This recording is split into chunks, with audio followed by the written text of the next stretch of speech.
mas não mudamos a estrutura sindical. Isso é um paradoxo. E não mudamos a estrutura sindical com um militante da CUT, presidente da República. Para você ver como essa questão da estrutura sindical é enraizada na cultura brasileira, nessa ideia de que o Estado é que tem que estabelecer, determinar e decidir as relações entre as classes. Isso é uma questão altamente ultrapassada, nossa, e que nós precisamos superar ao longo dos tempos.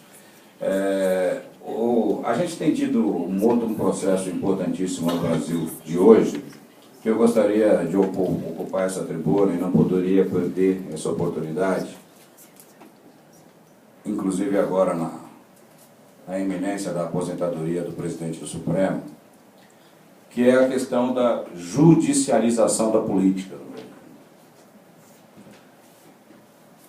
Isso tem nos incomodado muito, porque nós andamos muito na democracia brasileira, na disputa de classe, na disputa social.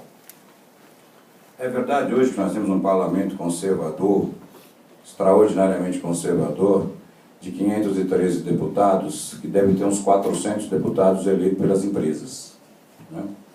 E que por isso nós temos que fazer a reforma política para ter a possibilidade de ter no parlamento a representação da sociedade, não a representação do empresariado, né? Mas, de qualquer maneira, nós evoluímos a democracia participativa. Agora, aonde nós não evoluímos foi na reforma do Poder Judiciário, que continua sendo absolutamente controlado por uma casta. E uma casta que não é a casta dos trabalhadores. E a burguesia brasileira percebeu que perdeu a disputa na sociedade em relação às propostas e aos debates mais importantes que nós fazemos. Ela não tem um partido hoje. Quem é liberal no Brasil hoje se diz liberal.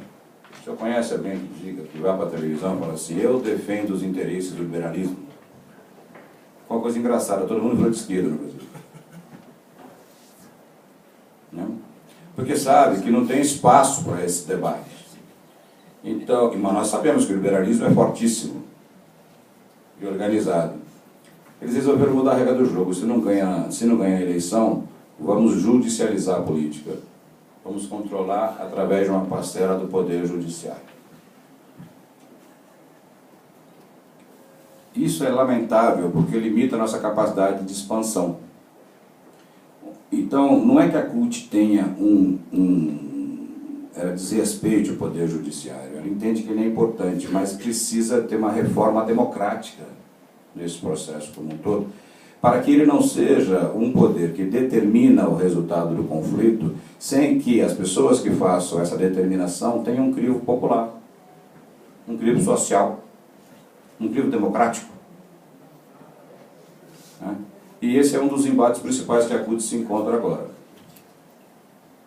Né? De como é que você faz a continuidade do crescimento do Brasil sem que você tenha as travas, e a burguesia coloca travas, num campo minado em que ela comanda e o restante é comandado.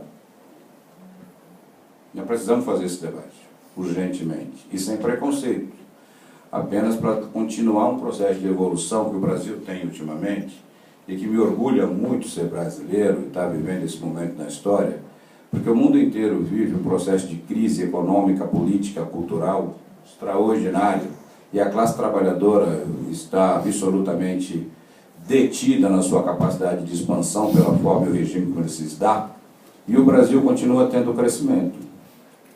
E não é só um crescimento econômico, porque o crescimento econômico, da forma que é colocado, a CUT só entende crescimento onde há desenvolvimento, distribuição de renda. Não adianta os índices do PIB, ou a taxa de crescimento anual, se houver distribuição de renda para a classe trabalhadora. Agora, nós temos tido isso nos últimos 12 anos, né? O empoderamento da classe trabalhadora, ela é flagrante no processo de crescimento. Agora, existem algumas travas que nós não conseguimos passar, não conseguimos superar, não conseguimos transplantar. Isso precisa de uma discussão mais democrática na sociedade como um todo. Então, essa questão do Poder Judiciário é um debate que nós temos que fazer de maneira rápida. E aí entra no tema que nós estamos vivendo aqui. Hoje, há uma tentativa de impedir o direito de greve. Claro e objetivo. Inclusive por parte do governo do Brasil. Em recente greve dos funcionários públicos federais, que a CUT comandou, na metade da greve é um decreto construído diretamente pela Advocacia Geral da União, tornando impossível, ilegal, algo do gênero, a greve no setor público. Para alguns setores. Reconheço que existem certos abusos, eu sei. Reconheço que existem abusos, eu sei que há. Agora, a discussão não deve ser da limitação do direito de greve, e sim da regulamentação da negociação. Por incrível que pareça hoje, os senhores e as senhoras com certeza sabem disso, o setor público no Brasil não tem direito à negociação coletiva. A maioria das greves que nós temos no setor público, elas acontecem apenas para abrir a negociação com o prefeito, com o governador ou com o presidente da República. 30 dias de greve é para abrir a negociação apenas. Não é isso que acontece? Os primeiros 30 dias de greve é só para abrir a negociação. Porque a convenção da OIT de número 151, que garante a negociação, foi entregue pelo presidente da República, Lula, ao Congresso Nacional, a regulamentação dela está engavetada até hoje. E olha que é num governo democrático e popular. Se não for nesse governo que se regulamente, vai ser quando? De que jeito? Portanto, nós temos muito que caminhar. O setor público não tem direito à negociação. E não é verdade que tenha negociação coletiva no setor privado. Aí que entra a intermediação da Justiça do Trabalho, porque ela acaba determinando as coisas, onde não tem uma negociação coletiva pré-organizada. Eu faço parte de uma categoria, fui presidente da Confederação, como foi dito aqui, sou bancário, onde nós temos uma convenção coletiva nacional da categoria bancária, para 480 mil bancários em nível nacional. É uma única negociação entre a Confederação dos Bancários e o setor patronal. É um oásis no deserto, no Brasil e no mundo. Agora, o que nós temos que fomentar no Brasil é a negociação coletiva, gente. É o fortalecimento dos sindicatos, né, com a capacidade de interlocução com o empresariado e na construção de acordos. Nós vivemos a possibilidade de concertação. Hoje nós temos uma sociedade evoluída, um movimento sindical evoluído, um empresariado que deveria ser mais evoluído, que é, mas tem condição de estabelecer um processo de negociação direta para a resolução dos conflitos, e nós não conseguimos fazer. É uma incompetência coletiva nacional para isso. Aí a Justiça do Trabalho fica tendo um poder extraordinariamente importante, maior do que eu acho que ela deveria ter, até acho que muitos deles concordam comigo em relação a isso. Em recente atividade que eu fiz com uma parcela grande dos procuradores do trabalho, você percebe que existe no seio da corporação essa ideia de que eles têm que ajudar os trabalhadores. Digamos que seja uma boa preocupação. Agora, ajudar os trabalhadores não é substituir os sindicatos. A substituição dos sindicatos não ajuda os trabalhadores. Os próprios trabalhadores é que têm que construir estruturas e instrumentos de autorrepresentação e de enfrentamento com o patronato.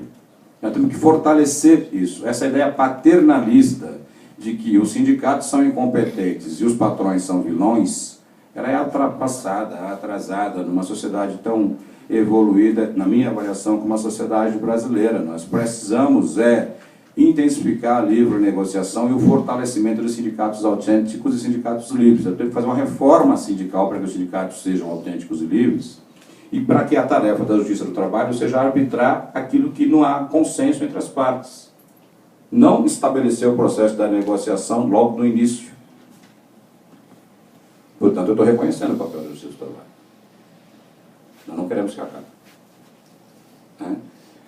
A CLT, eu particularmente sou fruto de um movimento sindical que nasceu espizinhando o getulismo e a CLT a minha vida inteira.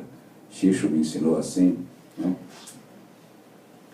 Hoje, depois de algum tempo, nós reconhecemos a importância que a CLT tem para o Brasil. Nós não podemos rasgar a CLT, jogar lá fora e não ter nenhuma regulamentação e regulação. Agora, existem aspectos da CLT que são altamente atrasados e que nós temos que reformá-las.